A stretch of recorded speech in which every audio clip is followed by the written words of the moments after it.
Bien, buenas noches. Hoy vamos a desarrollar la temática que corresponde a los diferentes elementos que hacen a la evaluación, y para eso debemos iniciar estableciendo que cualquier evaluación en una institución educativa, como también a los demás elementos que componen, en este caso, la gestión educativa, debe partir del régimen legal. Y vamos a entender al régimen legal como el conjunto de normas jurídicas que regulan la educación en un país. Y en este caso partiremos de la norma fundamental, que es la Constitución Política del Estado, la cual establece que la educación es un derecho fundamental de toda persona. Se dice, y la Constitución establece, que es un derecho fundamental porque toda persona tiene derecho a recibir una educación. Eh, Si es en este caso un derecho fundamental, todo derecho fundamental está respaldado en un conjunto de acciones. Y en este caso es una primera función del Estado asegurar el derecho de la educación a todos los estantes y habitantes del Estado. Al ser en este caso una función primordial que tiene el Estado, eh, eso establece de que la tuición de la educación, el sistema educativo en sí del país, está bajo la tuición de en este caso, del Estado, y el Estado tiene sus diferentes organismos, entes, y en este caso será el ente rector de la educación, el Ministerio de Educación. Y al decir que es, en este caso, un derecho fundamental, este a su vez debe estar respaldado por todo un grupo de componentes técnicos y jurídicos que posibiliten realmente de que el Estado asuma ese rol protagónico de poder ser el gestor, el, eh, el controlador, el planificador y el sancionador de la educación en el país. Es por eso que si decimos de que es un derecho fundamental la educación, ¿no? Y que toda persona tiene ese derecho fundamental, sabemos muy bien que la ley es imperatributiva, impone deberes y concede facultades. Además, la ley es general para todos, y en ese carácter atributivo que tiene e imperativa que tiene la norma, también a su vez es sancionadora. Al ser una función fundamental y una primera función del Estado, el, el derecho que tienen las personas a recibir educación, eso establece de que la educación tiene un carácter de gratuidad. Es decir, como es un derecho fundamental de las personas a educarse, el Estado tiene que garantizar aquello, y una de las características fundamentales es de que la educación es gratuita, y al ser gratuita está subvencionada por el Estado. La educación, siendo en este caso un derecho fundamental de las personas, en todos sus niveles, es decir, en el nivel inicial, en la primaria, en la secundaria y en la universitaria, tiene ese carácter de gratuidad, independientemente de que exista la educación privada. Pero el Estado asegura de que existe educación gratuita para todas las personas. Lógicamente que si el Estado tiene bajo su tuición a la educación, el Estado es quien tiene que formular las políticas educativas, como también la norma que regule la actividad educativa en el país. Y es así que la primera norma, decimos, es la Constitución Política del Estado, que le da ese carácter de supremacía a la educación, y que la educación es un derecho fundamental, y siendo derecho fundamental, entonces es deber del Estado lograr alcanzar los objetivos, alcanzar las metas que se establecen y lógicamente formular las políticas y lograr el desarrollo de esta. Eh, como es de conocimiento de ustedes, la norma sobre la cual se basa la educación en el país es la Ley 070, la Avelino-Signani, la cual, si vemos, y me imagino que ustedes han tenido ya acceso en algunos otros módulos de manera directa o de manera transversal en esta temática, es decir, la Avelino-Signani en su conjunto tiene y establece las características que debe tener la educación en el país, y asimismo también establece las políticas educativas sobre las cuales se va a basar la educación en el país. Y en una de sus principales características es de que, es decir, constituye o establece de que la educación está en base a un sistema y denomina un sistema educativo. Y si nosotros vemos de manera muy general qué es un sistema, desde el punto de vista teórico, un sistema está constituido por un conjunto de elementos, que en este caso pueden ser subsistemas, y que cada uno de ellos están interrelacionados unos con otros. Si uno de los subsistemas funciona mal, con seguridad que el resto de los elementos de los otros subsistemas funcionarán mal. Todo sistema, la teoría nos dice, todo sistema tiene una frontera. Esta frontera puede ser física o puede ser ideal. Para el caso, por ejemplo, del sistema educativo, la frontera será la división, en este caso, la división política del país, ¿no? Es decir, la frontera serán los límites que tiene el país como Estado plurinacional, ¿no? Y a su vez que tenemos una división política por departamentos, tenemos 9 departamentos, y en este caso cada departamento como unidad administrativa educativa tiene un ente que regula la actividad educativa en todo el país. Otro elemento fundamental dentro de ese carácter imperativo que tiene la educación, y dentro de la propia Avelino-Signani, ¿no? Establece que es intercultural y plurilingüe en todo el sistema educativo. Eso significa de que estos elementos se los tiene que ir incorporando, se los tiene que ir trabajando tanto en los diferentes niveles del sistema educativo, que serían las partes del sistema, los subsistemas, ¿no? Es unitaria, pública, universal, democrática y participativa.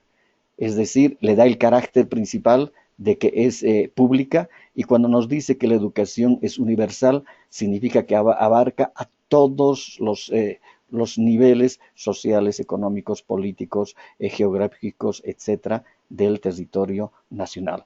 Es democrática y participativa, porque aquí en este componente incorpora también a los diferentes subcomponentes de los subsistemas, que en este caso la participación no solamente es decisional por parte de los docentes, sino también que involucra a los padres de familia y también a las comunidades.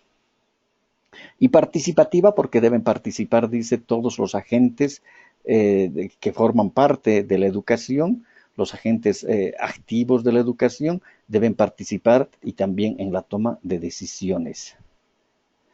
El sistema educativo está constituido por instituciones fiscales y privadas y de convenio, es decir, que la propia Constitución Política del Estado también establece, y es decir, determina de que deben existir y pueden existir instituciones educativas privadas, pero estas instituciones educativas privadas van a estar siempre bajo la tuición del Ministerio de Educación, y en ese caso el Ministerio de Educación pasa también a ser como un ente fiscalizador de las actividades que tienen las instituciones privadas, y también reconoce las instituciones de convenio, que son aquellas que comparten responsabilidades entre el Estado y organismos no gubernamentales.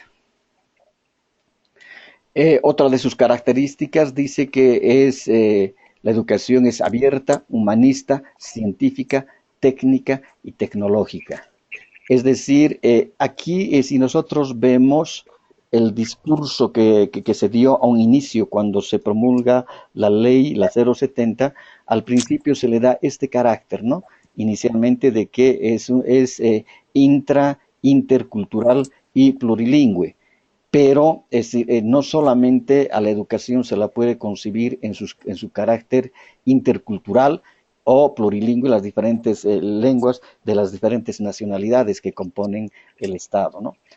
Sino que también ahora, y también eso establece la Avelino Signani, que la educación debe ser eminentemente científica, tecnológica, ¿no?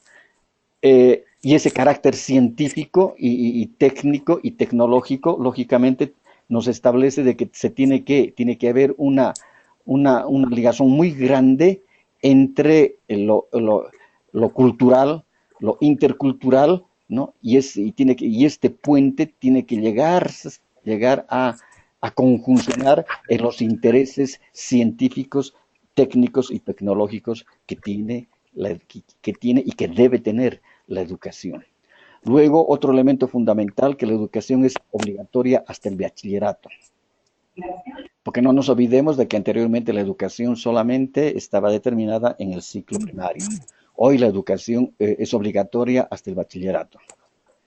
Y lo que decíamos, el elemento en este caso de gratuidad que le da a la educación en todos sus niveles.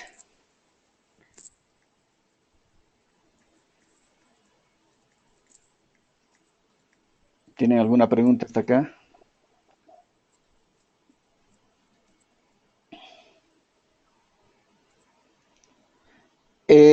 Dentro de los niveles que nosotros vemos de la educación, es decir, tenemos la educación superior, que es el objeto de nuestro módulo, y esta tiene por objetivos formar profesionales con compromiso social y servicio al pueblo.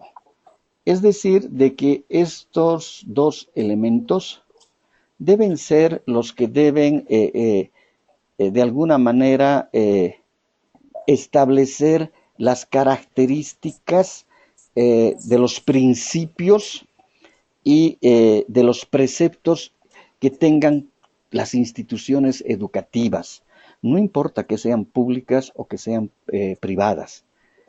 Es decir, en este caso nos referimos a la educación superior pública o privada, ¿no? Es decir, es formar profesionales con compromiso social. Este compromiso social tiene que estar enmarcado en los preceptos institucionales. ¿Cuáles son los preceptos institucionales de una universidad o de un instituto tecnológico? En este caso será la misión, la visión y la filosofía educativa. Entonces, esos preceptos institucionales tienen que estar mirando estas características que establece la ley. Es decir, tienen que ser profesionales formados con compromiso social y servicio al pueblo. Es decir, no solamente ver la parte lucrativa de la profesión, ¿no? Sino también ver el componente social, es decir, lo que llamamos el encargo social. Además, nos establece que como objetivos de la educación superior es desarrollar la investigación. Y estamos viendo y nos estamos dando cuenta de que en nuestras instituciones, en este caso en nuestras universidades, La parte más débil y más deficiente es la parte de la investigación. Y eso es lo que muchos nos observan, inclusive los pares académicos, cuando se tienen y se desarrollan y se buscan las acreditaciones internacionales. Es decir, una de las grandes deficiencias que tiene la educación superior en Bolivia es la falta del desarrollo de la investigación. Ahora, esta investigación, lógicamente, tiene que estar direccionada desde diferentes ámbitos y verla desde diferentes ángulos. Una cosa es formar profesionales investigadores, ¿no? Investigadores propiamente, y otra es, en este caso, enseñar a investigar. Si vemos en esos dos contextos, significa de que nuestros profesionales, es decir, tienen un gran ausentismo en herramientas que les permitan ver la realidad de manera objetiva. Y justamente la investigación debería ser un medio que se propicie y que se geste en primera instancia en las aulas. En las aulas se debe gestionar el desarrollo de la investigación. Y para eso es decir, hay muchas teorías y también hay muchas técnicas para poder desarrollar este tipo de investigación y algunos autores la han llamado investigación de aula, que en algunas universidades hemos visto que han dado buenos resultados, otras se llaman investigación-acción, donde se identifica el problema, los estudiantes con los docentes identifican el problema y dan solución al problema. Cuando se hace un trabajo, por ejemplo, de investigación en aula, investigación, acción, justamente vemos esta parte, ¿no? De desarrollar en los futuros profesionales la parte actitudinal. Es decir, no solamente formarlos como profesionales en saberes, en conocimientos, en destrezas, en habilidades, sino también en la parte actitudinal. Y eso tiene que surgir identificando necesidades de los sectores más desbeneficiados de la sociedad y trabajarlos desde el aula. Y desde el aula vamos a enseñar a los estudiantes a desarrollar investigaciones que pueden llegar solamente a hacer un diagnóstico o investigaciones donde se van a dar soluciones a los problemas. Ahora, este tipo de investigaciones también lógicamente, que se las tiene que trabajar bajo ejes temáticos.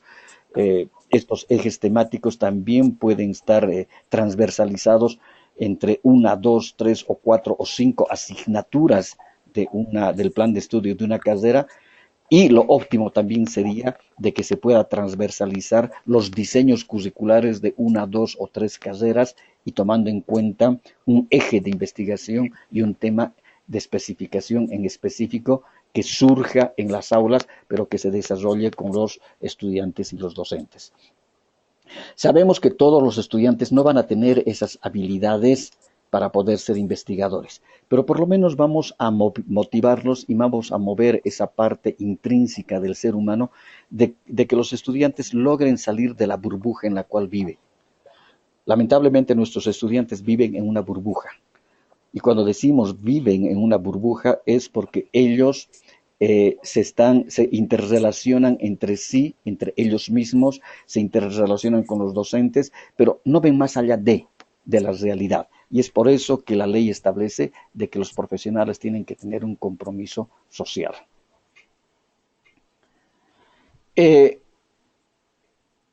Ahora, dentro de estas investigación, de la investigación que hay una investigación que se trabaja en aula, ¿no?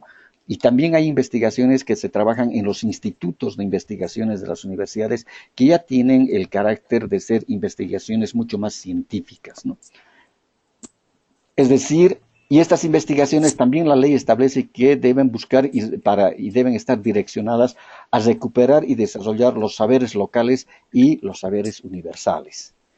Es decir, y también establece que, es decir, ese trabajo mancomunado que desarrollen entre docentes y estudiantes, es decir, cada carrera deben establecerse, por ejemplo, dentro del plan de estudios, si el plan es anual o el plan es semestral, por lo menos desarrollar 2 o 3 investigaciones en aula, y los docentes pasan a ser docentes investigadores, y los docentes van a buscar a sus estudiantes que tengan mayor interés, desarrollo, etcétera, y formarlos a futuro porque van a ser, es decir, van a ser estudiantes investigadores, y dentro del colectivo educativo lo que vamos a buscar y vamos a lograr es de que estos futuros eh, profesionales se imbuyan de las necesidades que tiene realmente la colectividad, y ese compromiso social y ese servicio al pueblo como tal, ¿no? Este tipo de investigaciones hablamos independientemente de aquellas labores de extensión que pueda desarrollar la universidad, y esa extensión muchas veces la estamos viendo también la desarrollan en base, por ejemplo, si la carrera es de ciencias de la salud, son los internados, si son las carreras de trabajo social, por ejemplo, desarrollan prácticas en comunidades, prácticas en instituciones, etcétera. Independientemente de aquello, es decir, tenemos que buscar nosotros como docentes desarrollar en los estudiantes el interés por la investigación, independientemente de desarrollar en ellos el interés para poder beneficiar a los grupos más desbeneficiados de la colectividad.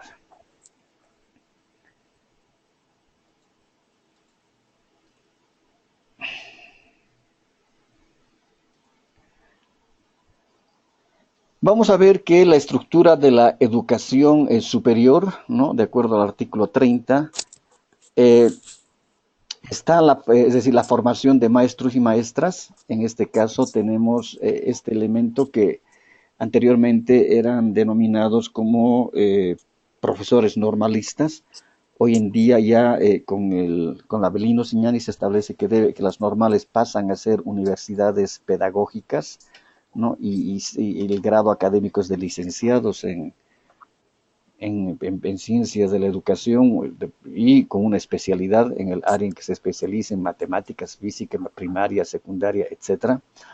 Eh, Luego vemos, por ejemplo, la formación universitaria, en este caso, entre sus niveles, en el pregrado, en el posgrado, la formación técnica y tecnológica, que es para la formación, lo que llamamos los institutos tecnológicos, donde es la formación direccionada más a la resolución de problemas inmediatistas, donde no se hace tanto énfasis en la parte de la aplicación y de las teorías, sino es, como su nombre dice, más a las carreras tecnológicas, y también establece la formación artística, ¿no? Es decir, de que la educación superior debe ya tomar en cuenta, en este caso, el amplio sector artístico en todas sus características, en todos sus componentes, y ya tenemos universidades del sistema que tienen las carreras, las licenciaturas en artes plásticas, en artes visuales, etcétera, en diferentes tipos de artes, pero ya se les da y se les otorga el grado académico de licenciados.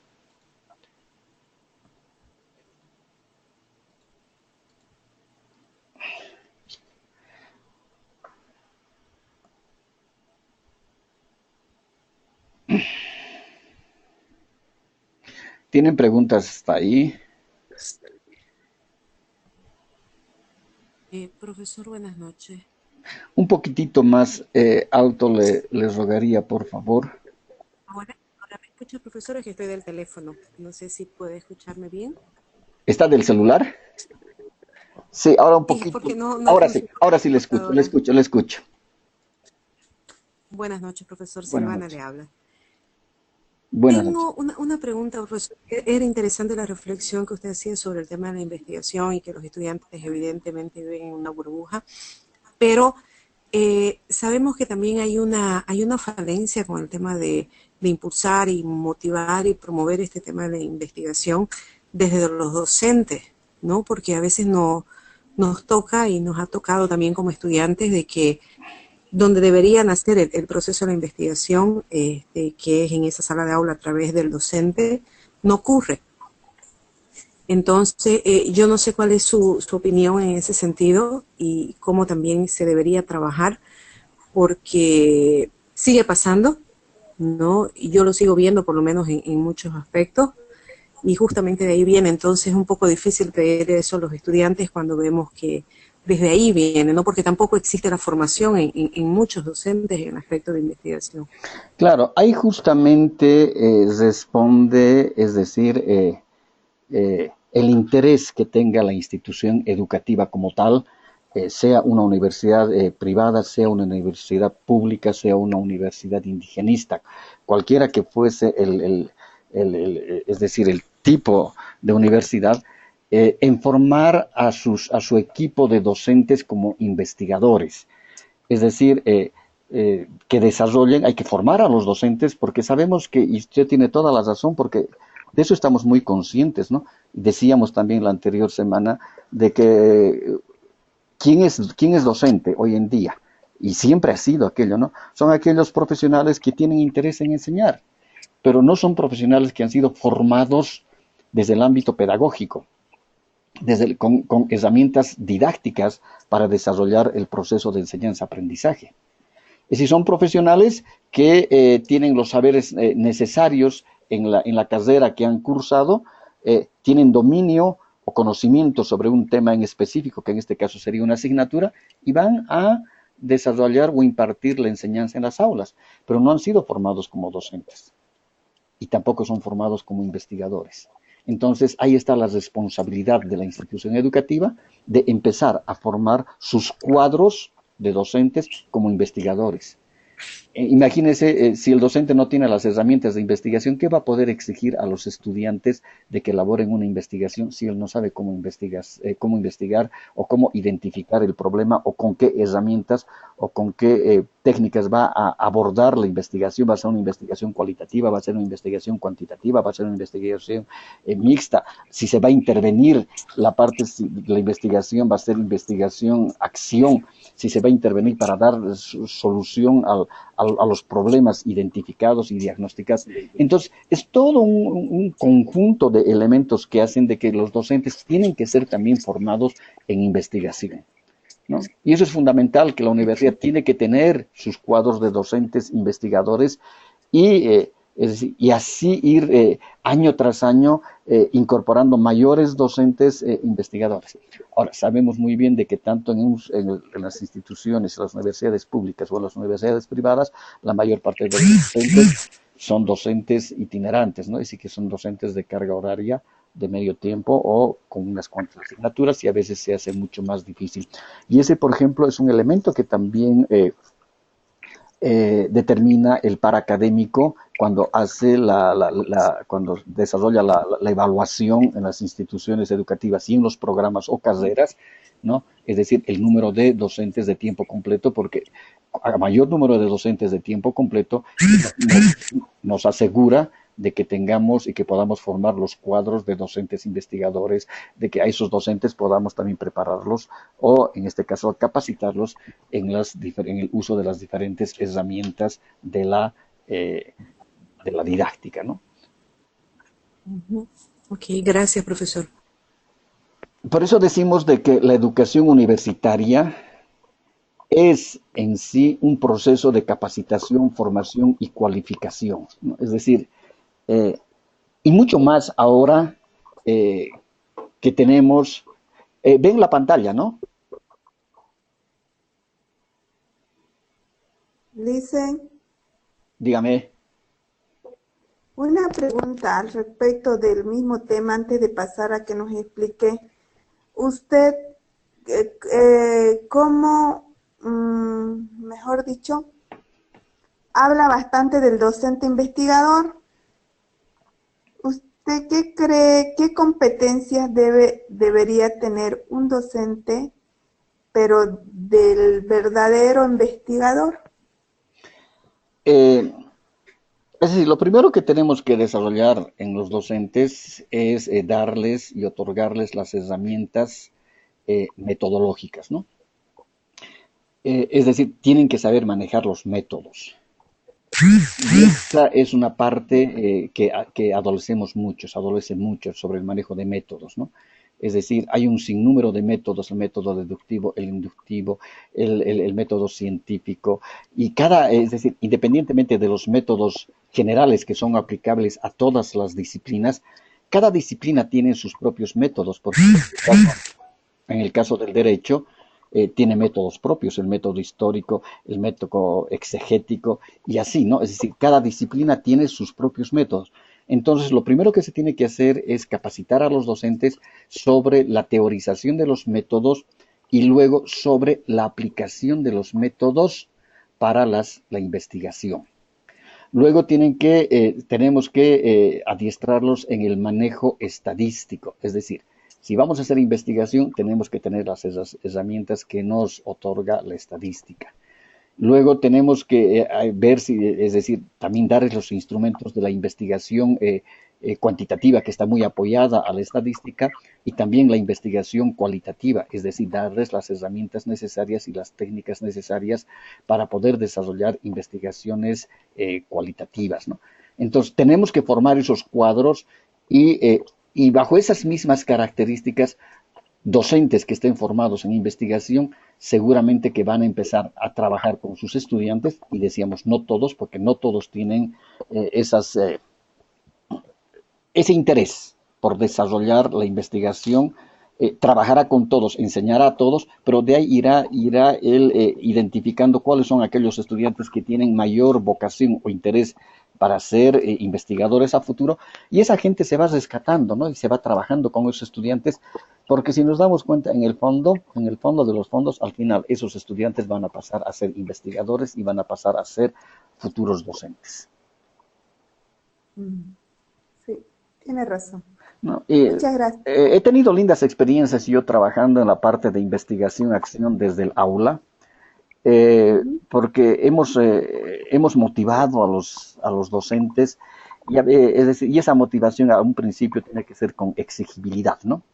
Es decir, lamentablemente, si no exiges, no te cumplen. Entonces empiezas capacitando a los docentes, porque no se le puede decir a un docente, bueno, usted me elabora una investigación cualitativa con sus estudiantes el semestre que viene. Él me dirá, disculpe, yo no sé investigar, enséñame primero a investigar. Bueno, pues le enseño a investigar. Entonces, primero capacitamos a los docentes y luego ya vemos el trabajo y lógicamente que tiene que haber una instancia, será un instituto de investigaciones, será una dirección de investigaciones, cualquier el nombre que le den dentro de la organización, ya sea dentro de la facultad, dentro de la carrera, como quieran, ¿no? Pero tiene que haber alguien que liderice la investigación dentro de la institución educativa, dentro de la facultad, como quieran llamar ustedes, y que empiecen a trabajar con los docentes, con las carreras, con los estudiantes, y realmente el trabajo es maravilloso, les digo.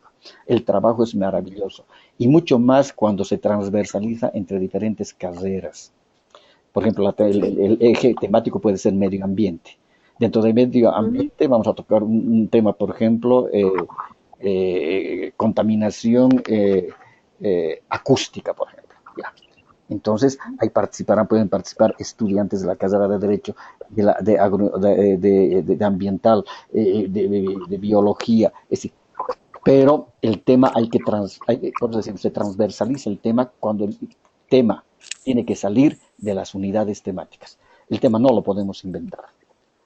Se discute el tema, pero el tema tiene que surgir y tiene que estar rimado, muy rimado, tiene que haber una rima muy grande en los contenidos temáticos y para ver qué asignaturas tocan el tema de, en este caso, por ejemplo, impactos ambientales acústicos. En Derecho tienen toda una asignatura, es Derecho del Medio Ambiente.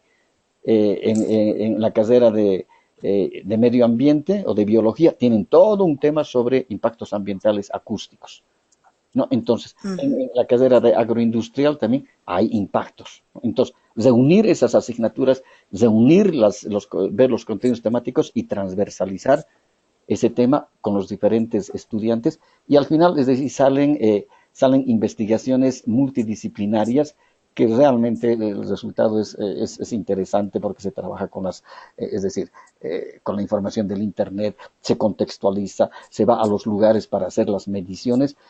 ¿Y qué estamos logrando en ese caso?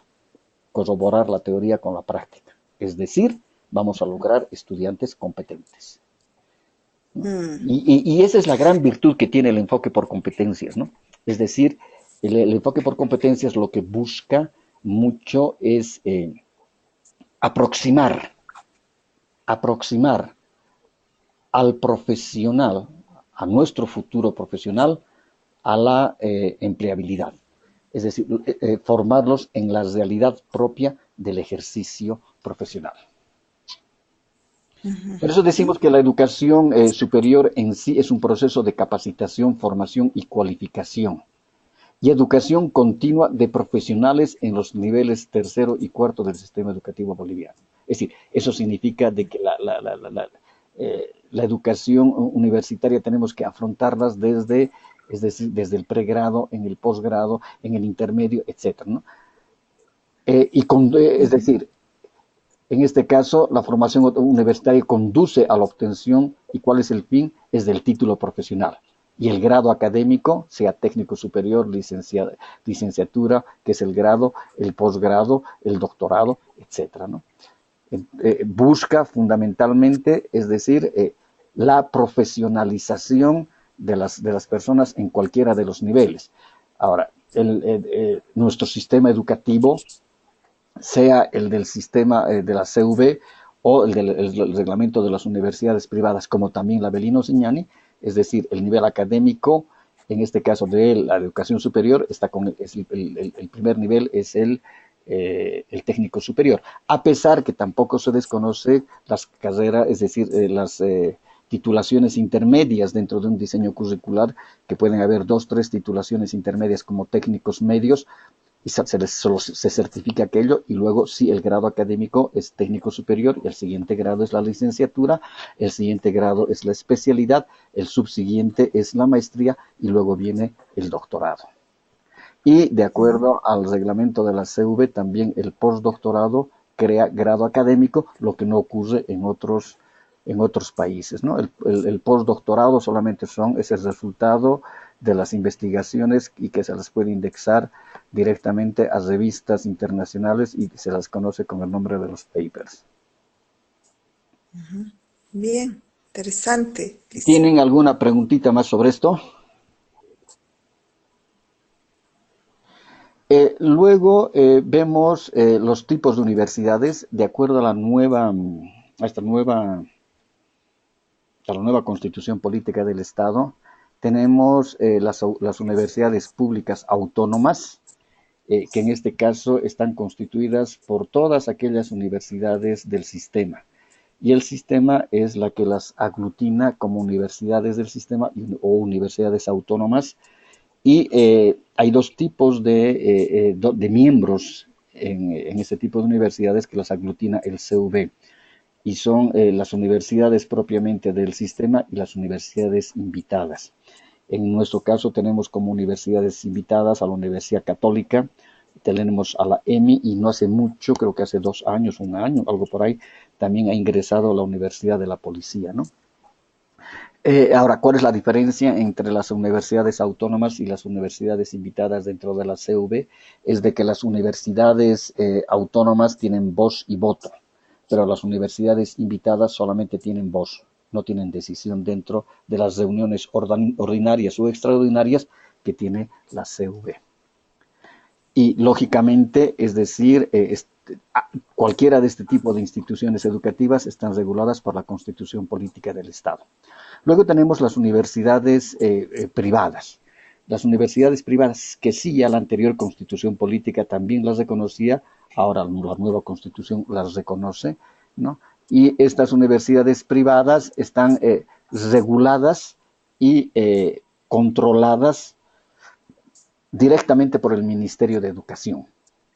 Es decir, el ente controlador de estas universidades es el Ministerio de Educación. Para el caso de las universidades públicas autónomas, por ejemplo, quien emite el grado académico es la universidad. y quien emite el título en provisión nacional es la misma universidad, en este caso las universidades autónomas, o las públicas autónomas y las que son invitadas también, ¿no? Pero que están en el sistema. Estas son universidades del sistema.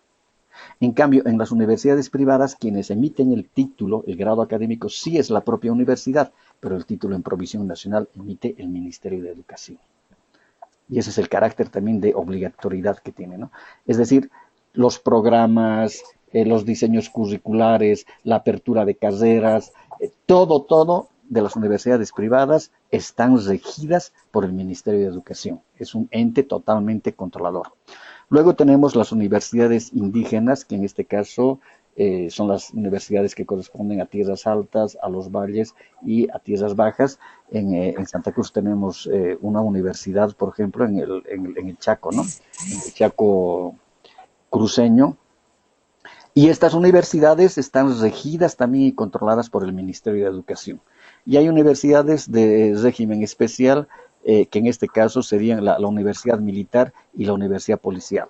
Es decir, ahora, independientemente de que exista en este caso, por ejemplo, la EMI, que es la Escuela Militar de Ingenieros, aparte hay una universidad militar y hay una universidad policial, que ahora les emiten los títulos a niveles académicos. Es decir, un licenciado en armas y destrezas militares, creo que es una de sus licenciaturas, perfectamente los contenidos temáticos de las asignaturas pueden ser convalidadas con cualquiera de este otro tipo de universidades, porque son universidades y tienen, en este caso, la potestad de poder emitir sus diplomas académicos.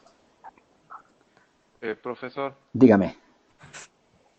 dentro de las universidades de régimen especial también está incluida la Universidad Andina Simón Bolívar, que depende, es transnacional, transandina, Claro, depende de la Corporación Andina de Fomento, ¿verdad? no, en ese caso solamente es en el posgrado porque la Andina no tiene el pregrado, pero sí la CV le ha reconocido en el posgrado, es decir, su carácter también de escuela, es como una escuela de posgrado, ¿no? Y le reconoce su participación como una universidad invitada. Eso es muy cierto y evidente. Exactamente, profesor, sí.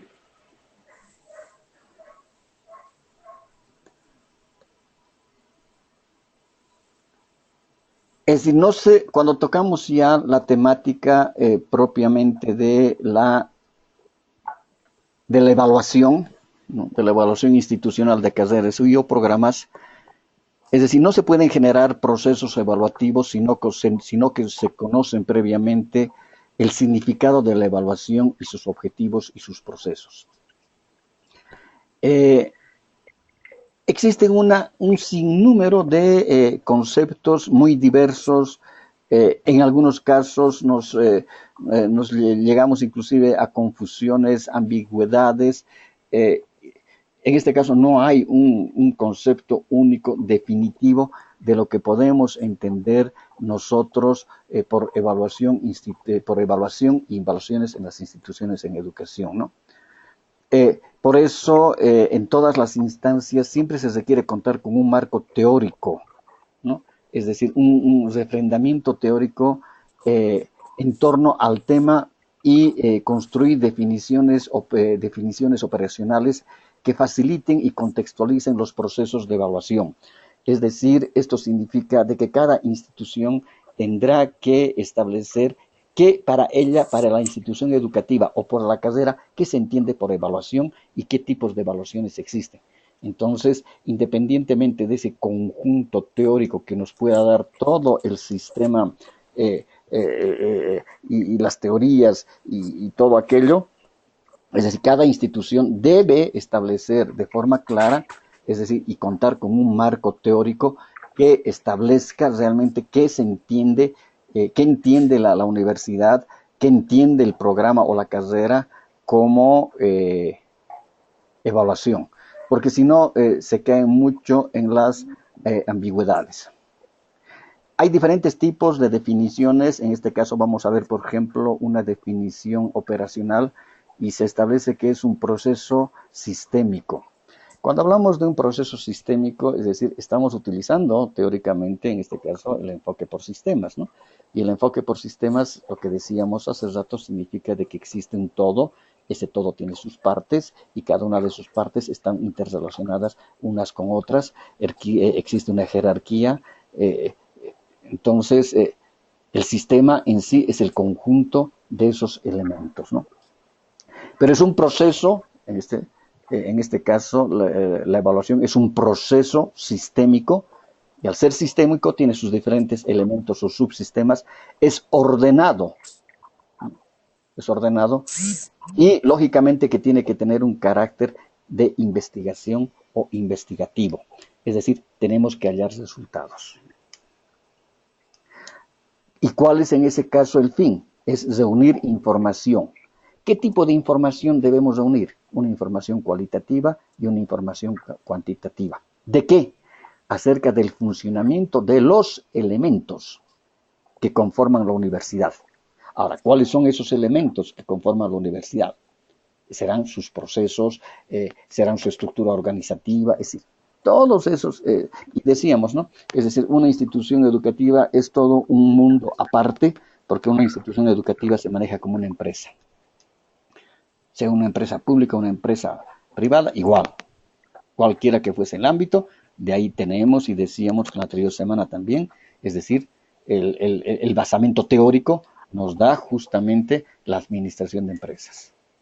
De ahí sacamos los elementos y las caracterizaciones que tiene y el tipo de empresa educativa que se tiene. Ahora, el fin de la evaluación es obtener información. Esta información, ¿para qué nos sirve? Es decir, nos va a servir para tomar decisiones, ¿no? Y lógicamente tenemos que evidenciar. No puede haber una evaluación, ni siquiera, basta el término evaluar.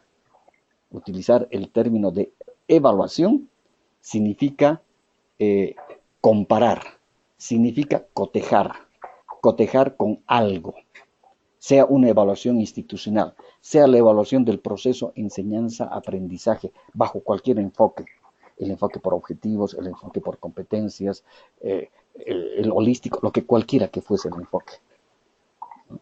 Transdisciplinar, lo que sea. Entonces, tiene que haber siempre un referente de cotejo. Y ese referente de cotejo nos permite realmente establecer el porqué y el cómo está de la situación o de los elementos que pretendemos identificar. Y como decíamos, sea con la finalidad de obtener la acreditación, es decir, si tenemos que evaluar la institución educativa, ya, el fin puede ser la acreditación, o solamente puede ser para la toma de decisiones sobre el mejoramiento de la calidad. Es decir, las instituciones educativas, cualquiera que fuese el nivel, en este caso de la educación superior, tienen que ser evaluadas. Pueden evaluarse internamente y después pueden evaluarse y pedir un paracadémico externo, ¿no? Pero la institución tiene que saber cuáles son sus fortalezas. Es decir, cuáles son sus potencialidades, cómo están funcionando. Es decir, toda la parte de gestión educativa se maneja en base a procesos. Han habido instituciones educativas privadas en Bolivia que inclusive han buscado manejar la parte de la gestión apoyándose mucho en la parte tecnológica sistémica. Por ejemplo, hay un programa, ¿no? Que se llama vamos a traducir esto en inglés,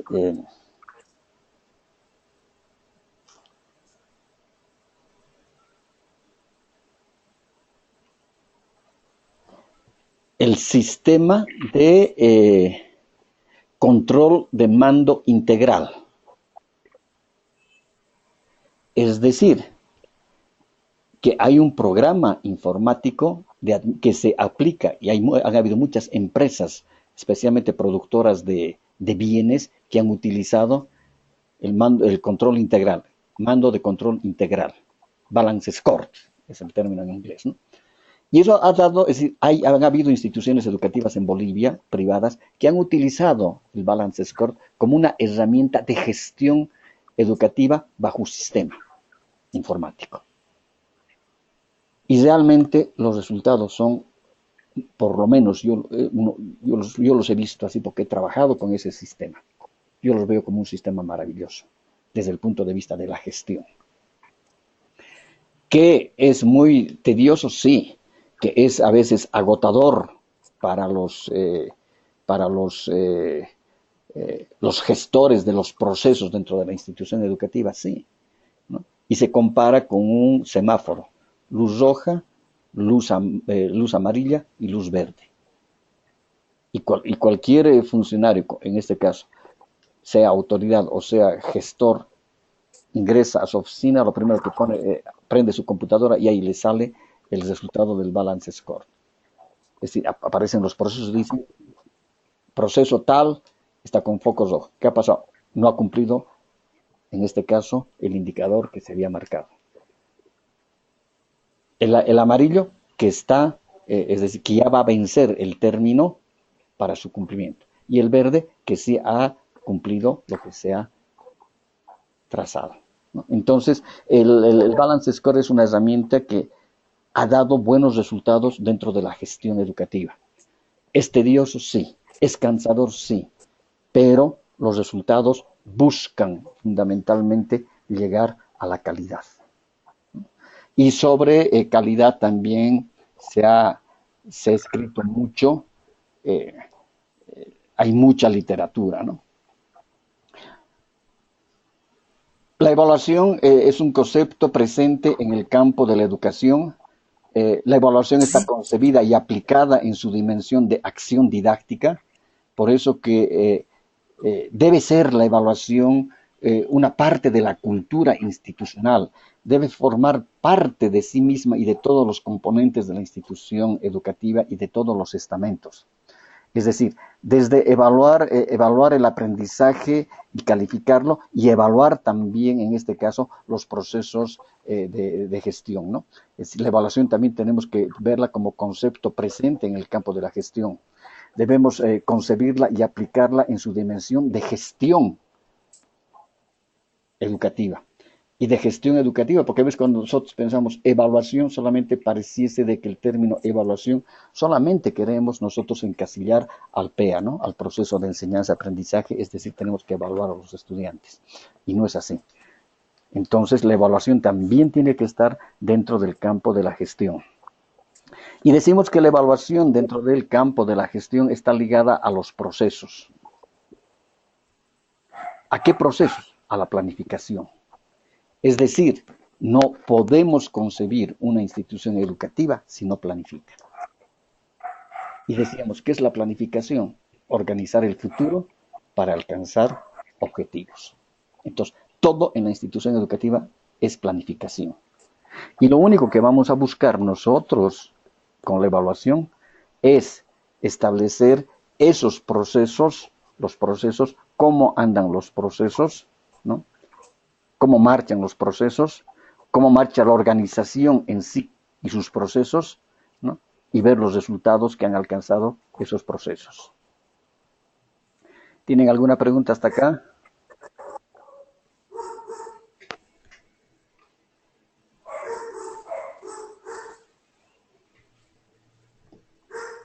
¿No hay dudas?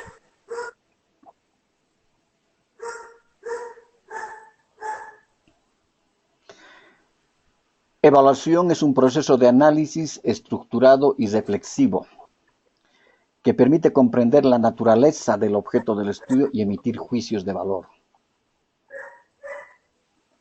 Entonces, dentro de la definición conceptual está de que tenemos que emitir juicios de valor sobre el mismo. Evaluar significa emitir juicios de valor. Ahora, estos juicios de valor van a proporcionar información para ayudar a mejorar y ajustar la acción educativa. Es decir, hay un término que dentro de gestión se maneja mucho, es la autorregulación. Y la autorregulación solamente, es decir, simplificando, ¿qué significa la autorregulación.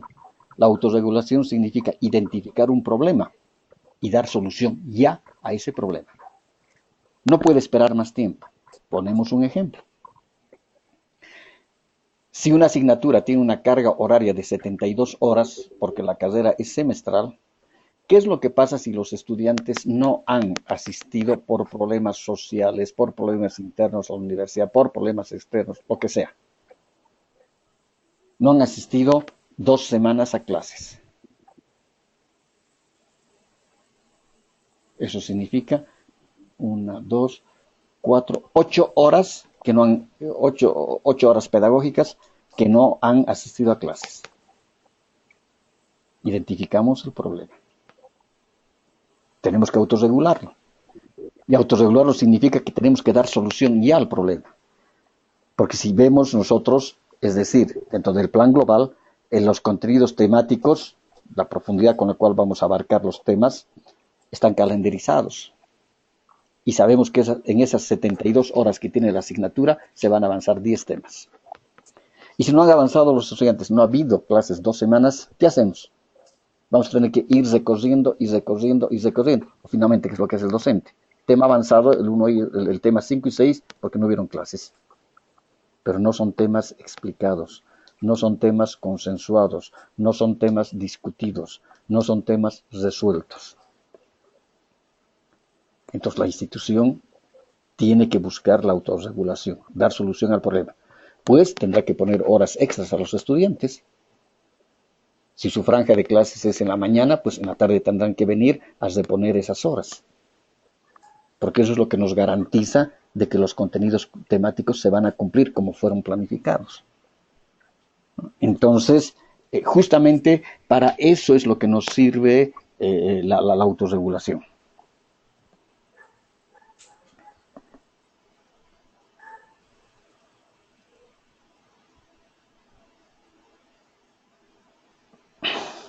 Una definición operacional sobre evaluación es el proceso de recolección de información que analizada e interpretada a la luz de un marco referencial, es decir, tiene que haber una referenciación necesariamente.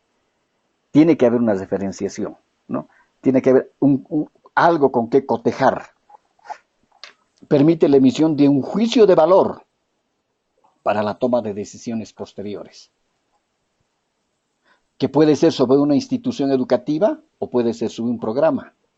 Y nosotros utilizamos generalmente el término como sinónimo entre programa y carrera, a pesar que en las universidades del sistema, es decir, es por otros problemas, procesos de gestión que tienen 2 definiciones distintas. Pero en el resto las manejamos como un sinónimo.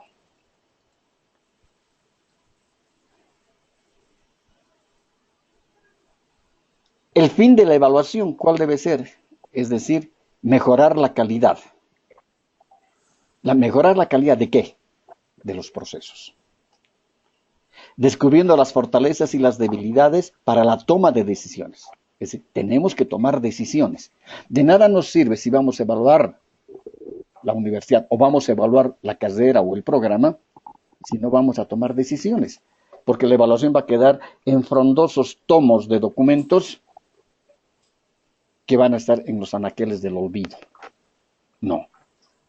Eso significa que debe tomarse resoluciones y, lógicamente, al tomarse las resoluciones, se están enmendando esas observaciones o esas deficiencias que se hayan identificado. Estos juicios de valor sobre la institución y sus programas está fundamentado en bases sólidas como criterios y estándares. Ahora, ¿cómo debe surgir la evaluación o cómo debe iniciarse la evaluación de la institución? Es decir, el elemento motor o fundamental son los preceptos institucionales, es decir, la misión, la visión y la filosofía y los objetivos de la institución. Es decir, cuando se crea una institución educativa, hemos dicho, surge de un proyecto educativo. Y en el proyecto educativo tiene que estar plasmada de forma muy clara los preceptos institucionales. Y los preceptos, ¿no? En este caso decíamos, son la misión, la visión y la filosofía educativa. Es decir, ¿qué tipo de institución voy a crear? Y sobre esos elementos, que son los preceptos institucionales, es el armazón que va a resistir y va a soportar todo el resto de elementos que hacen a la institución educativa.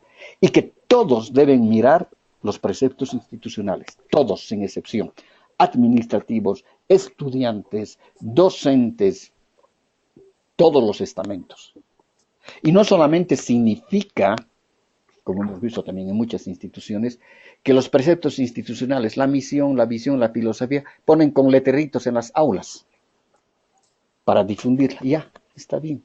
Pero la cosa es que se tiene que cumplir esos preceptos, porque esos preceptos son el elemento fundamental de la institución educativa.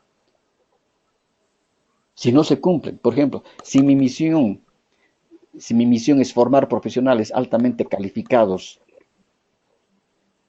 que sepan resolver los problemas de su profesión, imbuidos de las necesidades de la colectividad, entonces ese precepto es el que debe mover todas las instancias de la institución. Todos tienen que mirar a los preceptos. Si mi misión es formar profesionales altamente calificados, pues formemos profesionales altamente calificados. Altamente calificados. Basta el término altamente calificados. Significa que tengo que formarlos con esos estándares altamente calificados. Entonces todo tendrá que girar en torno a que voy a formar profesionales altamente calificados, ¿no? Entonces, los preceptos institucionales no solamente significan meras intenciones que son puestas en papelitos, no, sino que el quehacer diario de la institución educativa tienen que estar en base a los preceptos institucionales. Caso contrario, es muy difícil poder desarrollar los procesos de gestión, sino cada proceso irá tomando pues su camino. Y justamente la autoevaluación es lo primero que ve la autoevaluación, y la acreditación es el cumplimiento de los preceptos institucionales. Eso es lo primero que van a medir. Y para que no queden meramente los preceptos como meras intenciones, sino que todo tiene que estar mirando a los preceptos institucionales.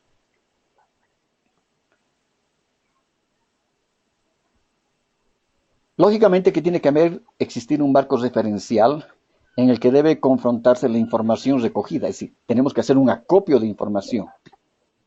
Y esta información, en esa forma de recoger o de acopiar la información, está constituida por la naturaleza de la institución o de la carrera o programa que vamos a evaluar. ¿Cuáles son sus objetivos? ¿Cuáles son sus necesidades? Sus urgencias sociales, su encargo social. Es decir, ¿cumple o no cumple esos preceptos institucionales la carrera? Porque si no, los preceptos institucionales quedan como un mero saludo a la bandera. Esta información del marco referencial va a sugerir un juicio de valor, porque no nos olvidemos que cuando evaluamos nosotros vamos a llegar a juicios de valor sobre la calidad de la realidad evaluada. Entonces tenemos que medir la calidad. ¿Preguntas? ¿No hay preguntas? ¿Ya no me escuchan? Profesor, Dígame. profesor, cuando usted menciona el tema de evaluar la calidad, estaríamos hablando evaluarla porque puede ser muy subjetivo, ¿verdad? Pero me imagino que en esa evaluación utilizamos tanto herramientas objetivas y también, o sea, cuantitativas y también las cualitativas de esa evaluación. ¿Cuál es el equilibrio cómo podemos decir que hay un equilibrio en la evaluación de la calidad de la educación? Es decir, sobre el término de calidad, se ha escrito mucho, ¿no? Hay mucho, hay mucho. ¿Y de dónde ha salido calidad para la educación? ¿No? Es el término de calidad de la educación ha salido justamente de las empresas productoras de bienes, ¿no? Es decir, calidad en la industria, decimos. Ahí es cuando surgen las normas ISO, desde hace 20 años que en Bolivia hay las normas ISO y de hace 30 años o 40, 30 o más años creo que existen las normas ISO en el continente. Si nos damos, si vemos qué son las normas ISO en definitiva en cualquiera de los sectores productivos del país, en la producción es decir, del sector económico primario, secundario o terciario de la economía, lo único que hace la norma ISO y determina la calidad es ver los procesos. Normas ISO en cualquiera de sus características es ver procesos. En ese caso, nosotros podemos solamente, es decir, resumir calidad en una sola palabra. ¿Y cuál sería esta palabra? Precisión. Es decir, calidad es versus precisión. ¿Precisión de qué? Entonces ahí surgiría la pregunta. De lo que hemos planificado. Y como una parte de la planificación están los procesos, si ver realmente lo que hemos planificado se ha cumplido a cabalidad en sus procesos. Y si lo que hemos planificado hemos cumplido a cabalidad, diremos que hay calidad. Ponemos un ejemplo muy simple. Todas las gestiones, llamamos una gestión académica, si la carrera es anual, hay una sola gestión, ¿no? Es decir, si es anual, la primera gestión es el año académico y luego tiene una segunda gestión, algunas universidades, otras no, que puede ser el curso de verano, etc. Si la carrera es semestral, puede tener 2 o 3 gestiones. Puede tener primera gestión, que es el primer semestre, la segunda gestión, que es el segundo semestre, y el curso de verano, si tiene, que puede ser 3 gestiones. Cualquiera que fuese el escenario en el que se desarrolla Es decir, pero todos los semestres, 2 meses antes de la conclusión del semestre, ya todos se están poniendo a trabajar en la planificación. ¿Qué van a, por ejemplo, hay una parte de la planificación académica? Hay que elaborar horarios. Pero para elaborar horarios, ¿cuál será el primer paso? ¿Cuál es el primer paso para elaborar horarios de las asignaturas de una carrera? El primer paso que te va a crear otro proceso es identificar asignaturas acéfalas de docentes. Es decir, 2 meses antes tengo que saber qué asignaturas hay acéfalas. De la carrera que tiene 60 asignaturas, ya van a haber 3 o 4 asignaturas que los docentes, por motivos personales, lo que sea, van a dejar las asignaturas. En ese caso tengo que ver mi proceso de reclutamiento de personal docente. ¿Qué me dice el proceso? ¿Qué me dice la norma? El reglamento de la docencia. ¿Y qué me dice el proceso del reclutamiento? Convocatoria. Allá. Entonces el primer paso es la convocatoria. ¿La convocatoria será interna o la convocatoria será externa? ¿Qué dirá el reglamento? Tengo que mirar el reglamento. Convocatoria externa. Ya. Entonces, ¿quién elabora la convocatoria externa? Tiene que haber un responsable. El responsable de recursos humanos. Ya. ¿Qué características debe tener la convocatoria? Entonces, aparecen los procesos y aparecen los subprocesos dentro de cada proceso. Publicación en un medio de comunicación sobre las asignaturas acéfalas. Después será, segundo paso, presentación de documentos.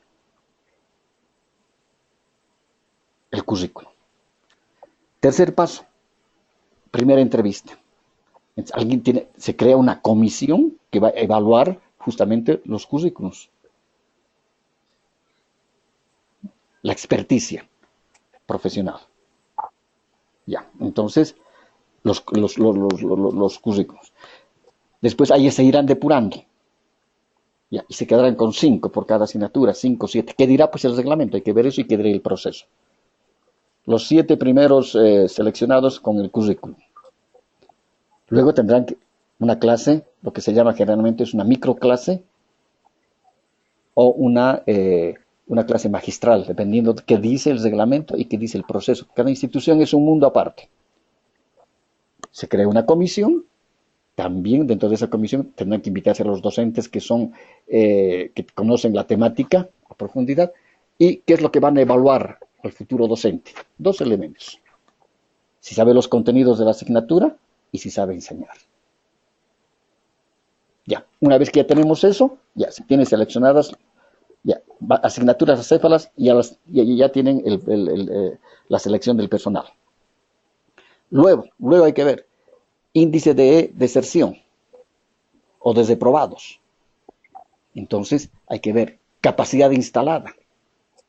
Tengo que ver la historia, es decir, la parte histórica de cuántos estudiantes generalmente cada semestre van en el ascenso del colectivo educativo. Entonces, es todo un proceso: primer paso, segundo paso, tercer paso, cuarto paso, quinto paso, ya, hasta que al final se tiene docentes, se tiene el número de estudiantes, se tiene la capacidad instalada de las aulas, porque si sé que en este semestre tengo una asignatura que es cálculo 2 y asumo de que mi índice de reprobados es el 20%, asumo que si tengo 100 alumnos, 20 van a reprobar, asumo. Estoy trabajando con índices. Entonces necesito un aula con un espacio físico para 80 estudiantes. Eso significa que tendré que tener también mis tablas de la capacidad instalada que tiene la institución. Entonces pondré en el 5.º piso, que son las aulas más grandes. A esa aula tendré que designar porque van a haber 80. No puedo designar un aula que tiene una capacidad para 20 personas donde sé que se van a inscribir 80 estudiantes. Entonces, solamente la parte de programación académica, en esta partecita que son los horarios, los docentes, tiene que haber un horario por semestre, tiene que haber un horario por docente, tiene que haber un horario por aula, donde todo tiene que estar cuadrado, tiene que cuadrar todo. Y eso tiene que estar 15 días antes del inicio de clases. Eso significa que el primer día de clases, los alumnos ya tienen que estar inscritos, porque el primer día de clases es para pasar clases, no es para inscribir. Entonces, con 15 días o 20 días de anticipación, se habrá también desarrollado el proceso de inscripción de los estudiantes. El primer día de clases se cierran las inscripciones. No se inscribe nadie, porque el docente ya está pasando clases. Y no es posible de que si el 1 de marzo tenemos que empezar clases, teóricamente, estemos empezando el 1 de abril. Porque los estudiantes no se han terminado de inscribir, porque las aulas no están bien designadas, porque los espacios físicos no están acordes. Entonces, ¿de qué calidad podemos hablar? De ninguna. ¿Por qué? Porque no hay precisión en lo que hemos planificado. Y lo mismo pasa también en la evaluación del aprendizaje. ¿Qué es la calidad? La precisión. La precisión del ser, del saber y del hacer del estudiante si estamos bajo el enfoque por competencias. Profesor, una pregunta. Dígame. Es muy importante todo lo que usted menciona. Realmente algunas cosas sí las había visto y ya las había vivido cuando me tocó dar un semestre clase. Otras, la mayor parte no. Pero, ¿quién debería asegurar en la institución educativa ese proceso de calidad que usted menciona? ¿No? Que definitivamente se cumplieron los procesos, que no estamos haciendo algo solamente por cumplir con un currículo académico. ¿Existe alguien en las instituciones? ¿Hay ese papel? Claro, en las instituciones hay un departamento de calidad académica. Uh-huh. En algunas es una dirección de calidad académica. Y es toda una planta, ¿no? en su organigrama, en su organización estructural, ¿no? Que a veces hay, dependiendo también es decir, del volumen de estudiantes que tiene la universidad, ¿no? Es decir, en algunos casos hay facultades, por ejemplo, que tienen 5.000, 7.000 estudiantes, entonces su departamento de calidad educativa tendrá que tener por lo menos 20 personas que estén trabajando ahí, ¿no? Que estén midiendo. Y ellos son los que miden todo. Y todo miden en base a estándares. Y todo miden en base a información cuantitativa o a información cualitativa. Y como le digo, la mejor herramienta que hemos podido ver, es decir, los que hemos trabajado, yo 35 años que he trabajado, 35 años que he trabajado en gestión educativa. Desde mis 20 años he trabajado en gestión educativa como director de carreras. Entonces, Es decir, antes trabajábamos nosotros todo a mano, todo era a mano, papeles y papeles y papeles y papeles y papeles y papeles. Pero el programa del Balance Score yo creo que es la mejor herramienta que puede existir en este momento para la gestión educativa. La mejor herramienta. Es tedioso, como les decía al principio, es tedioso el trabajo, pero ya va a formar parte después de la cultura de la institución educativa. Y hay una cosa que realmente se ha reconocido en México, y es cierto también, y creo que eso también va para nosotros acá. En México, el informe que salió hace 2 años, porque allá tienen un ente patronal de los rectores, ¿no? Y que ven tanto universidades privadas como universidades públicas, ¿no? Del patronatus, que lo llaman. Entonces, una de las recomendaciones que daban, por ejemplo, decían, las universidades públicas lo que tienen que hacer es ver mucho la gestión educativa de las universidades privadas. Y creo que eso mismo ocurre acá. Es decir, la universidad privada sabe llevar nomás adelante sus procesos de gestión. Lo que no ocurre por lo general, ocurre no en todos los casos, ¿no? Sí, hay universidades del sistema que tienen, en este caso universidades autónomas, que tienen carreras que están en la 4ª, en la 5ª acreditación, ¿no?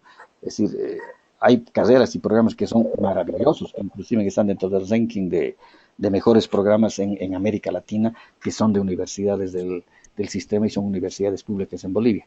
Pero si ponemos en una generalidad, en una media, eso es necesario, que tengamos que ver la gestión que se lleva adelante en las universidades privadas, ¿no? Entonces, y como le digo, lo mismo opinan en México y ese ha sido el informe del Patronatus de hace 2 años. Pero tiene que haber un departamento. En algunos lugares, en algunas universidades es la dirección de calidad, de procesos, de calidad y procesos se llama. Porque, por ejemplo, ¿cómo podemos lograr desarrollar? ¿Usted cree que el tamaño de... Perdón, el tamaño de... Disculpe, ¿usted cree, profesor, que el tamaño del departamento de ese departamento de calidad en cuanto a la cantidad de personal que ponga ahí independiente, digamos, a la cantidad de estudiantes, también puede demostrar un poco qué tanto la institución académica está dando valor a esa área de calidad, de la gestión de calidad que usted menciona? Claro. Es decir, llega un momento tal en que todos están subordinados a este departamento. Todos están subordinados al departamento. Hay universidades, y hay una en Bolivia inclusive, que cómo se puede medir el desempeño docente. Hay mucha teoría. Desde el punto de vista de la teoría es una maravilla. En teoría hay mucho. En práctica hay muy poco. ¿Cómo puedo medir el desempeño del docente? Me acuerdo que antiguamente lo que hacían, se ponía al marcador, que era el marcador desde luego que era una tarjeta larga, uno ponía la tarjeta y automáticamente se apretaba un botón y salía la hora que había entrado el docente. Luego había que registrar en una planilla manual, el contenido temático, la fecha, ¿no? Por días eran las hojas esas, las planillas esas, entonces el nombre del docente, la asignatura, el avance del contenido temático, y eso registraba al inicio del docente, porque estaban las planillas ahí, y al final inclusive había una o 2 columnas, si no me equivoco, que se ponía en una de ellas, número de estudiantes asistentes. Entonces, ¿qué es lo que se hace? Quien hacía el seguimiento al desempeño docente, lo único que tenía que agarrar es ver esa planilla y ver el plan global calendarizado y decir, pero si este docente aquí me ha registrado que en esta semana tiene que estar en el tema 5, en su plan global. Pero en el registro que me hacen en la planilla del seguimiento, están en el tema 2. 3 temas faltan, según el calendario. Y 3 temas significan 4 semanas, es un mes. Y la asignatura se desarrolla 72 horas, se desarrollan en 19 semanas, en 4 meses y medio. Un mes y ha perdido el docente. ¡Ay, Dios! Algo ha pasado acá. Ese departamento llama al docente y dice, ¿qué pasa? Usted me registró esto. Y los docentes también son docentes, ¿no ven? Echa la ley, echa la trampa. ¿Qué hacían los docentes? se llevaban su chanchulla y decía, como decía en su plan global, registraban en la planilla. Entonces cuando decíamos, uy, este docente está perfecto, su avance está de acuerdo a su planificación, a su plan global. Pero cuando uno descubre ya con el transcurso del tiempo esas situaciones, no, aquí está faltando algo. Aquí a veces no refleja la verdad. Hay que aumentar un elemento más, una columna más a la planilla de trabajo. ¿Y cuál es? Los apuntes de los estudiantes. Entonces, saber en cada curso cuáles son los estudiantes los que menos faltan y los que tienen mejores apuntes y que lógicamente son los que más se van a distinguir en el aula. Permítame, jovencito, permítame sus apuntes. A ver, en tal fecha dice esto el plan global, dice esto el avance, pero en el cuaderno del estudiante está este otro. Hay algo. Y hoy en día le digo que inclusive hay una universidad en Bolivia que maneja con cámaras. Todas las aulas tienen 4 cámaras y tienen una pantalla como de televisión, una pantalla gigante LED, donde todo se trabaja aleatoriamente. Entonces, para esta semana solamente se van a evaluar asignaturas pares de todas las carreras. Asignaturas pares. 1, 2, 4, 6, 8 del primer semestre, 2, 4, entonces aleatoriamente y 5. Se saca las 5 y los que están haciendo el seguimiento están viendo en la pantalla grande que la pantalla gigante se vuelve en pantallitas chiquititas, 20 asignaturas en esas 2 horas que tienen que evaluar. Tienen la computadora al lado, el registro y van registrando porque están viendo todo lo que el docente está haciendo en el aula. Ahí tienen también en la computadora, en la otra computadora, en la pantalla, tienen el contenido temático de la asignatura, el plan global, el registro del docente y lo que el docente está avanzando. Entonces, rima todo, perfecto. No rima, informe, el director de carrera llamará a su docente y le dirá, ¿qué pasa? ¿Se ha hecho el seguimiento? ¿Qué sucede con esto? ¿No? Entonces, se han llegado a esas situaciones, ¿no? Pero justamente tiene que haber un medio que permita poder establecer el cumplimiento del desempeño docente. Porque, como decíamos la anterior semana, pueden haber perfectos documentos en este caso, modelos educativos, diseños curriculares perfectamente elaborados, planes globales perfectamente elaborados, pero que en el aula se hace otra cosa, no lo que dice el documento. Entonces, tiene que haber un departamento que se dedique a hacer esa evaluación y medir la calidad educativa. Y para medir la teoría, hay mucha teoría. Hay bastantes herramientas para medir, se miden en base a estándares. Por ejemplo, hay índices de permanencia, índices de deserción.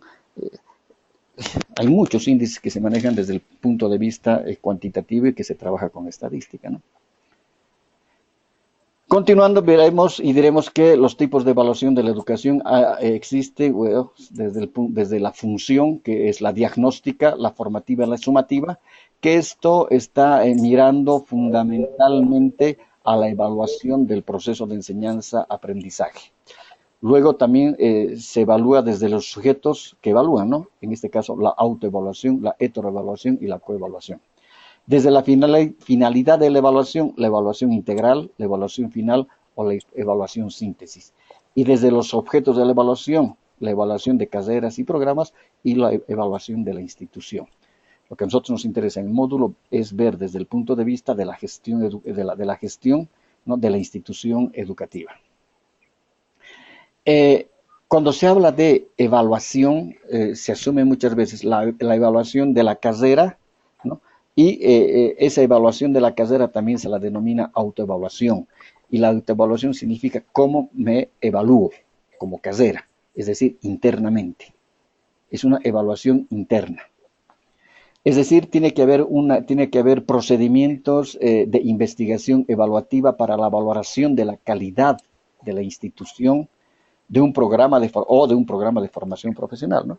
Es decir, muchas veces uno ha aprendido estas metodologías, porque lo que hay que crear es metodologías, más bien que ahora ya tenemos las metodologías, ¿no? Es decir, las metodologías no las da el Mercosur, no las da, es decir, hay diferentes entes o pares académicos, instancias nacionales o instancias internacionales, las mismas CV nos da ya, en este caso, las herramientas para poder ver qué se va a evaluar y con qué estándares se va a evaluar, ¿no?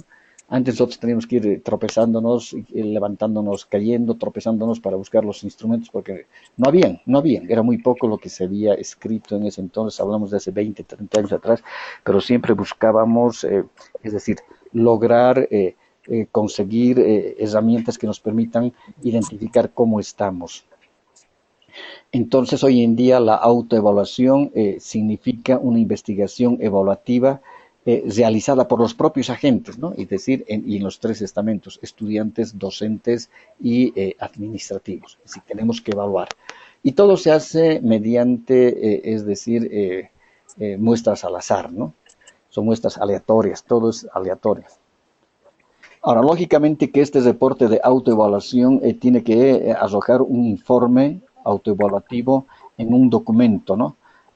Este documento va a ser para el desarrollo de la institución, es decir, identificar sus debilidades, identificar sus potencialidades, identificar cómo estamos, o también esta autoevaluación es en muchos de los casos hecha por pares académicos o como base, porque los pares académicos en este caso nos piden, los pares académicos no van a venir a evaluar una carrera si no existen los documentos de una autoevaluación. Mientras no haya una autoevaluación, ningún par académico va a venir a evaluar una carrera. No lo hace. Necesita partir de algo. Y ese partir de ese algo significa la evaluación hecha bajo la denominación de la autoevaluación. La heteroevaluación en este caso va a ser una evaluación externa, y esta evaluación externa la vamos a llamar una evaluación por pares académicos. El par académico es igual que nosotros, ¿no? Es decir, tiene el mismo nivel. Es decir, el par académico somos pares porque somos licenciatura. Somos licenciatura ¿qué? En ingeniería forestal. Entonces tendrá que venir ingenieros forestales a tener que evaluar porque somos pares académicos. Y tendrán que conocer toda la parte de gestión educativa. Por eso que en este caso, para las evaluaciones de pares académicos, es la aplicación de procedimientos de investigación evaluativa en la institución o en un programa, algunas veces, pero generalmente es lo que siempre se ha hecho, es decir, las autoevaluaciones y las evaluaciones externas son a las carreras, a los programas. En el caso de las universidades privadas en Bolivia, por ejemplo, sí hay una evaluación que se hace a toda la universidad, ¿no? Es decir, cuando se crea una universidad privada, es una universidad inicial que se denominaba inicial o se denomina inicial, y les dan creo 5 o 7 años desde que se crea, y después el Ministerio de Educación va a evaluar a toda la universidad en su conjunto. Y si aprueba la evaluación, entonces ya le dan otro denominativo, ¿no? Es decir, ya le dan una calidad. Era de universidades plenas antes, ¿no? Y están ahora el nuevo reglamento de universidades privadas de hace 2 años también tiene las mismas características. Los pares académicos son profesionales de reconocido prestigio, expertos en investigación evaluativa y en educación superior. Entonces, por ejemplo, en Bolivia hay creo que 4 o 5 equipos de expertos, pero cada experto es en las diferentes áreas, ¿no? En las diferentes carreras. Entonces hay consultoras inclusive en Bolivia que son profesionales que se han asociado como consultores, y hay instituciones educativas que en este caso que los contratan, o pueden ser contratados por el Ministerio de Educación, por ejemplo, para evaluar las universidades o las carreras.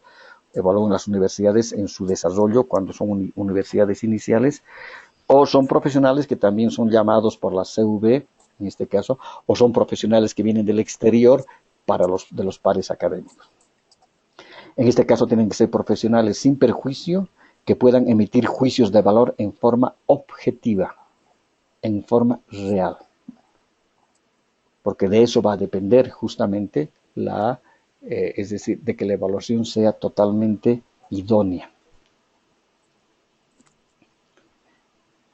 Una evaluación integral supone una autoevaluación, es decir, nosotros como institución educativa y como carrera nos estamos autoevaluando, estamos identificando nuestras potencialidades, nuestras debilidades, ¿no? Y luego vendrá una evaluación externa por pares académicos donde nos van a acreditar, ¿no? Nos van a dar un rango, nos van a dar una denominación como carrera. La evaluación en este caso institucional, carreras o programas académicos, es un proceso sistémico. Es un todo y ese todo tiene sus partes. Tiene que tener sus elementos que estén diseñados de manera intencional, ¿no? Tenemos que ver qué vamos a evaluar, con qué parámetros vamos a evaluar, técnicamente qué valores le vamos a dar a estos resultados. Es una recolección de información, un acopio de información rigurosa, valiosa, válida, fiable, que está orientada a dar un valor en calidad, y esa calidad, en este caso, yo por lo menos le pongo el término de precisión de lo que se hace, lógicamente que va a tener logros. ¿Y cuál es el fin de este proceso? Es la toma de decisiones. Es decir, ¿qué hacemos ahora? Entonces tenemos que mejorar en esto, tenemos que mejorar. ¿En qué tiempo vamos a mejorar? Y todo tiene que estar documentado. Es decir, porque si no hay documentos, es que era así. No, señor, muéstrame los documentos. Todo es documentado. Por eso es un acopio de información rigurosa, válida y fiable.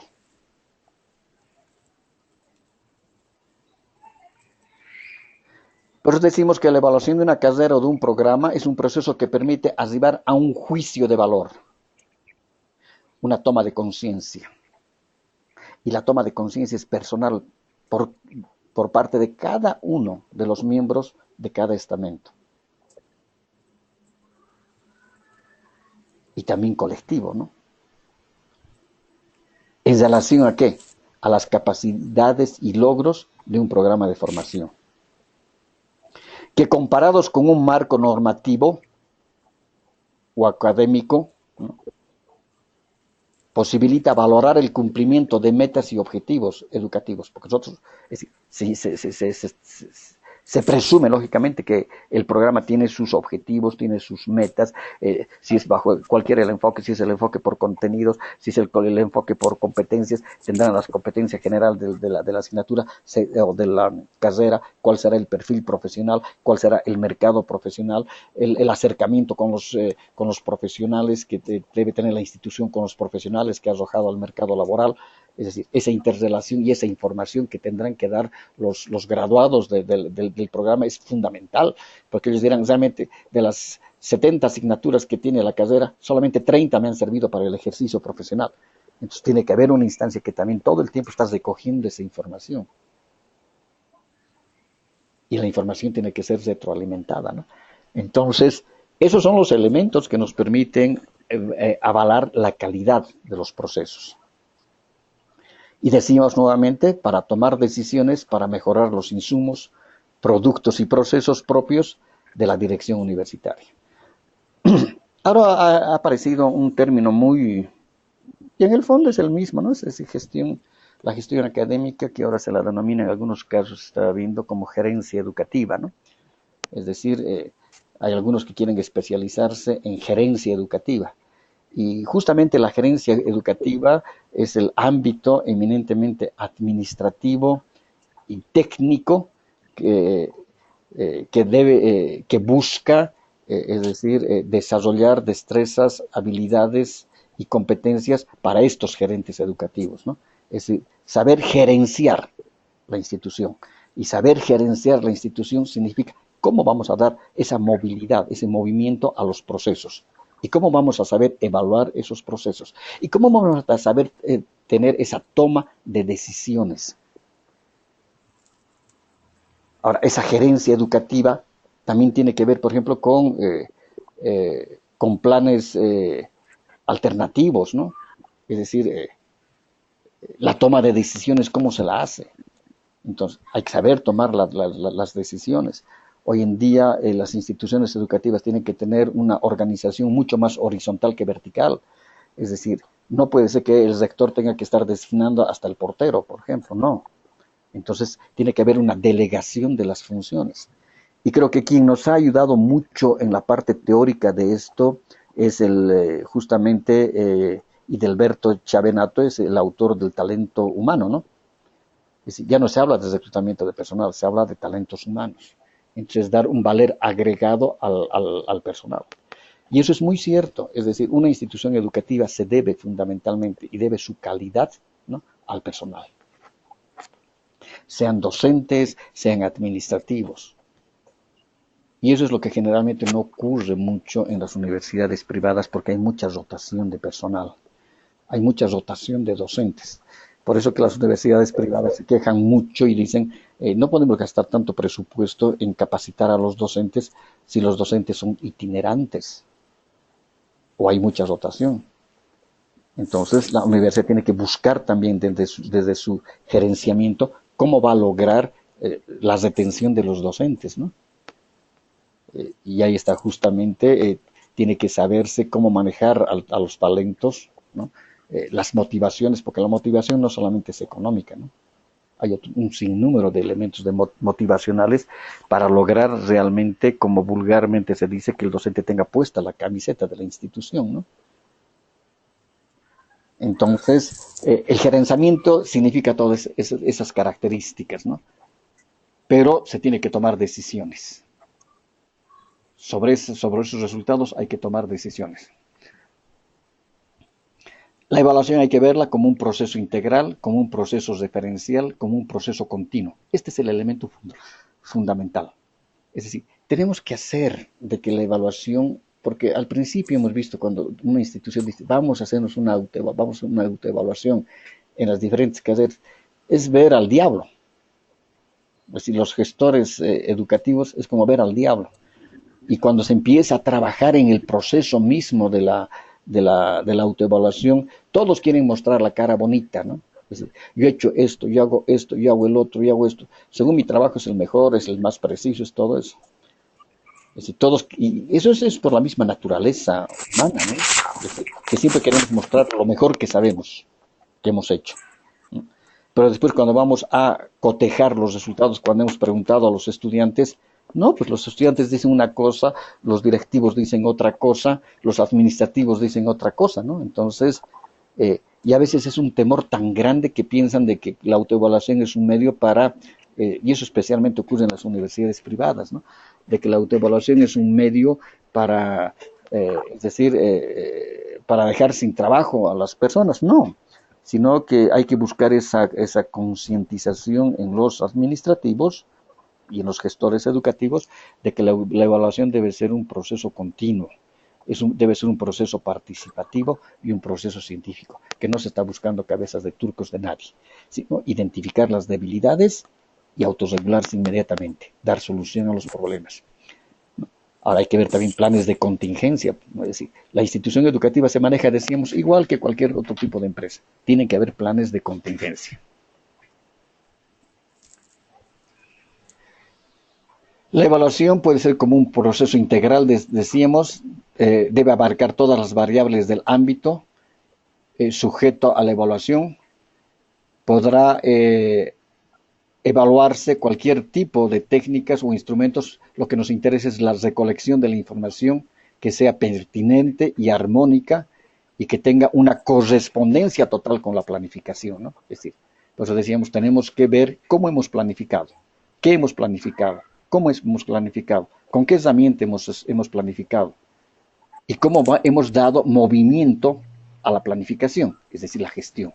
Y dentro de la gestión tenemos que ver reglamentos, tenemos que ver procesos y procedimientos. Procedimientos y procesos. Toda información sobre el objeto evaluado contribuirá a la cualificación, ¿no? A cualificar el juicio emitido acerca de él. Y los juicios a los cuales se lleguen no va a significar de que se va a desemplear a las personas, no, sino justamente capacitarlos, ¿no? Entonces, por eso tiene que ser una parte de la cultura institucional la autoevaluación. La evaluación como un proceso referencial, toda acción valorativa tiene como finalidad relacionar los logros objetivos con las metas u objetivos propuestos por el programa. Es decir, como casera, ¿hemos cumplido o no hemos cumplido? ¿Cumplimos el perfil profesional o no? Y si no logramos cumplir el perfil ideal de profesional, es decir, qué tipo de profesional, cuál es el ideal de profesional que nosotros queremos formar, veremos dónde fallamos. ¿Será desde el diseño curricular? ¿Será quienes han elaborado el diseño curricular tienen una venda en los ojos porque no han visto el mercado laboral? Pues veamos el mercado laboral, qué tipo de profesionales quiere el mercado laboral realmente. Y no elaborar diseños curriculares o rediseños curriculares antojadizamente, ¿no? No, sino que tienen que responder a las necesidades del mercado laboral.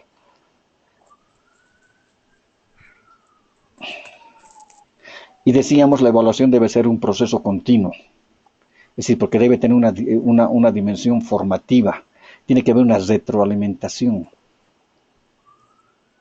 y aportando o modificando aquellos factores o aspectos que sean susceptibles de mejora.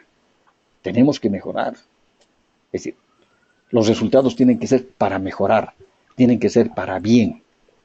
No tienen que ser para decapitar cabezas, ¿no? No, sino para mejorar bien. Y tenemos que formarlos a todos los estamentos sobre la autoevaluación. Y también a los estudiantes. Porque los estudiantes, sí, todo lo que hacemos, el único fin es el aprendizaje de los estudiantes.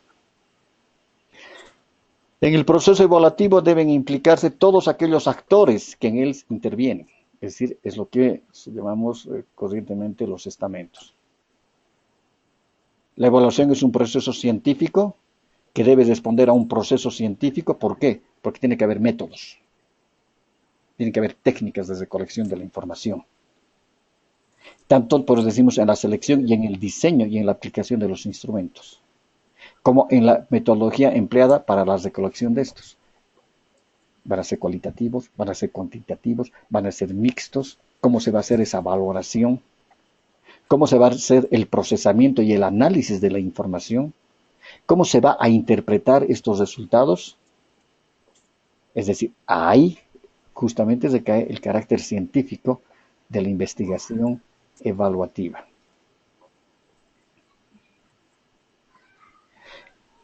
Este carácter evaluativo va a ser el proceso de la construcción de conocimientos sobre la realidad del programa. Es decir, ¿cuál es la realidad que tiene el programa? ¿Cómo está visto el programa en el contexto nacional, en el contexto local? ¿Qué es lo que se debe mejorar? ¿Cómo debemos mejorar? ¿O cómo debe mejorar la institución educativa? Otra característica de la evaluación es la investigación evaluativa. Decíamos los procedimientos, la interpretación de la información, la emisión de juicios de valor para la toma de decisiones. Hay que saber cuáles son los logros, cuáles son los fracasos, los aciertos y los desaciertos de la carrera o del programa y tomar las decisiones para enmendar las deficiencias y estas volverlas en potencialidades. ¿Alguna pregunta?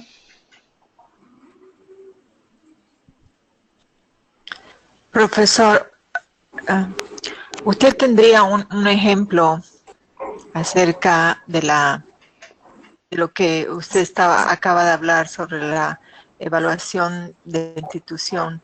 Un ejemplo que nos muestre aquellos criterios a ser evaluados.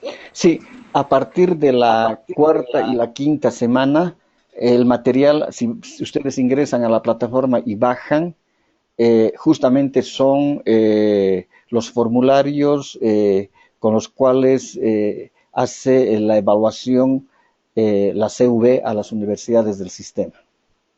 Y vamos a ver cada uno de sus indicadores, cada uno de sus componentes, qué es lo que se evalúa, cómo se evalúa, ¿no? Entonces, justamente lo que queremos es trabajar ya sobre situaciones y elementos que sean concretos. Cuarta y quinta semana vamos a trabajar sobre los formularios. Profesor, buenas noches. Quería hacerle una consulta sobre la evaluación, si me puede aclarar un poquito sobre la evaluación formativa y la sumativa y qué cosas deberíamos incluir en cada una de ellas. Ya, cuando hablamos de la evaluación, en este caso, cuando hablamos de la evaluación diagnóstica, la formativa, la sumativa, nos estamos yendo más a la evaluación del proceso de enseñanza-aprendizaje. Cuando hablamos de una evaluación diagnóstica, La evaluación diagnóstica se la puede utilizar, puede ser para una unidad temática, para el inicio de una nueva unidad temática o para el inicio de una nueva, del cursado de una nueva asignatura. La evaluación diagnóstica significa y nos permite medir con qué conocimientos previos está ingresando el estudiante al cursado de la asignatura o de un tema. Por eso que la evaluación diagnóstica no tiene ninguna valoración, ni cualitativa ni cuantitativa, solamente es un referente para el docente para identificar conocimientos previos con los cuales cursa el estudiante. En cambio, una evaluación formativa está direccionada fundamentalmente a evaluar conocimientos, destrezas, habilidades y una parte también actitudinal, ¿no? Sabemos que la parte en este caso es formativa porque evaluamos saberes. Ahora, va a depender del enfoque con el cual se va a evaluar los saberes. Si el enfoque es por objetivos, entonces hay que ver el cumplimiento del objetivo, pero de manera muy, y este enfoque ve de manera muy tajante, si vale el término. Solamente ver, ¿se cumplió el objetivo? No se cumplió el objetivo. Y si se cumplió, ¿hasta qué punto? En cambio, el enfoque por competencias, es decir, mide no solamente la acción, ¿no? Porque una competencia tiene 4 elementos. Tiene el desempeño, tiene el objeto, tiene el proceso y tiene el contexto. Son 4 elementos que tiene cualquier competencia, cualquier tipo de competencia. Entonces, ahí vamos vamos a evaluar, por ejemplo, hasta qué punto el estudiante logró el cumplimiento de la competencia, y en este caso van a haber indicadores para medir esos conocimientos, y van a haber también estos indicadores van a tener sus referentes prácticos, ¿no? Que sean en este caso tangibles, ¿no? Es decir, la evaluación por competencias es fundamentalmente se basa en indicadores y también en elementos que permitan, es decir, lograr tangibilidad, ¿no? Es decir, son documentos, son productos, son estos resultados.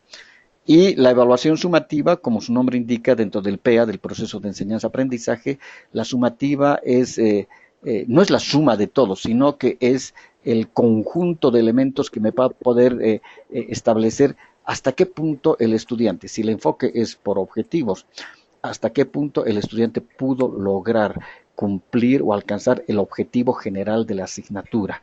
Y si es por competencias, la competencia general de la asignatura. Esa es la diferencia en esos 3 tipos de evaluaciones en el PEA. Gracias, profesor. Lo que quiere decir que la evaluación formativa no vendría a tener una ponderación numérica. Tiene. Lógicamente que la evaluación formativa, ¿no? Puede ser cualitativa o puede ser cuantitativa o puede ser mixta. Es decir, la única que no tiene valoración en este caso es la diagnóstica. La formativa y la sumativa tienen que tener resultados tangibles. Si es en este caso por el enfoque por competencias, tienen que tener resultados tangibles. Y esa tangibilidad está, por ejemplo, si es en el área de derecho, el estudiante elabora contratos comerciales. Bueno, entonces quiero ver que me elabore un contrato comercial. Si es en el área de medicina, entonces el estudiante presta, en este caso, primeros auxilios. Ya. Si es en odontología, sabe obturar premolares. Si es en ingeniería comercial, elabora investigaciones de mercados cualitativas. Entonces, tiene que haber documentos, es decir, las competencias miden y ven tangiblemente los resultados. ¿Dónde está la investigación de mercados? Aquí está, entonces, ¿no? Y lógicamente que tienen que tener tienen sus indicadores y tienen sus valoraciones, ¿no? Que son cuantitativas y son cualitativas. Generalmente se maneja la mixta, ¿no? Hoy en día. Gracias, profesor. Gracias. Ahora sí me quedó claro. Un favor, profesor. La anterior clase he tratado de acceder al video y no me ha dejado bajar la presentación o la conferencia. No, la primera conferencia. No sé si hay alguna manera en que... Tiene que hacer directamente clic en la plataforma y automáticamente ya le baja porque está bajando de la nube. porque me pide un programa para poder abrirla y acceder. No, pero qué raro. No sé si A sus demás compañeros, ¿cómo les ha ido en eso? ¿También les pide un password, un programa? Para mí fue fácil entrar y descargar. Sí, porque yo también he vuelto a cargar y descargar 3 veces, pero no. Entonces yo les recomiendo que usted vaya a un internet y de ahí pueda descargar. Porque se hace solamente clic y automáticamente aparece el documento porque el documento está bajado de la nube. Porque son muy pesados los videos. Gracias, profesor. Muy bien, agradezco a ustedes. Por favor, pónganse al tanto en sus tareas, no se olviden y nos vemos la próxima semana. Cualquier consulta pueden hacérmela al correo o directamente también al WhatsApp. Que tengan una buena noche. Buenas noches, licenciado. Muchas gracias.